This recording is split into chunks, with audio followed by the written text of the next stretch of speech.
ነገር ግን መካከለኛ ሆኖ ሰውን ከእግዚአብሔር ማስታረቅ የሚችል የለም። ኢየሱስ ክርስቶስ ግን ሰው አይደለም፣ ፍጹም ሰውና ፍጹም አምላክ የነበረ ያለ ፊተኛና ኋለኛ ቃል ነበረ። ቃልም በእግዚአብሔር ዘንድ ነበረ፣ ቃልም እግዚአብሔር ነበረ፣ ሁሉ በእርሱ ሆነ። አያችሁ፣ ቃል የነበረው ኢየሱስ ክርስቶስ ሥጋን የሆነ ሥጋን ለብሶ የመጣ ጸጋና እውነት ተሞልቶ በእኛ ውስጥ ያደረ።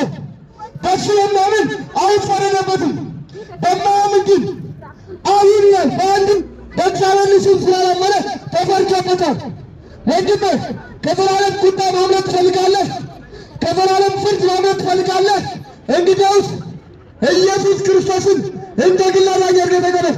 በእሱ የሚያምን አይፈረድበትም፣ በማያምን ግን አሁን ፈርዶበታል። ወገኖቼ ከዘላለም ቁጣ ለማምለጥ የሚያስፈልግ መካከለኛ የሆነ ፍጹም ጌታ ፍጹም አምላክ እርሱም አልፋ ኦሜጋ ፊተኛና ኋለኛ የሆነ ኢየሱስ ክርስቶስ ነው።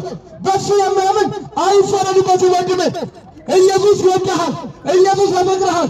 እንግዲህ ነፍሱን ስለ ወዳጁ ከመስጠት በላይ ያለፈ ፍቅር ለማን አለ?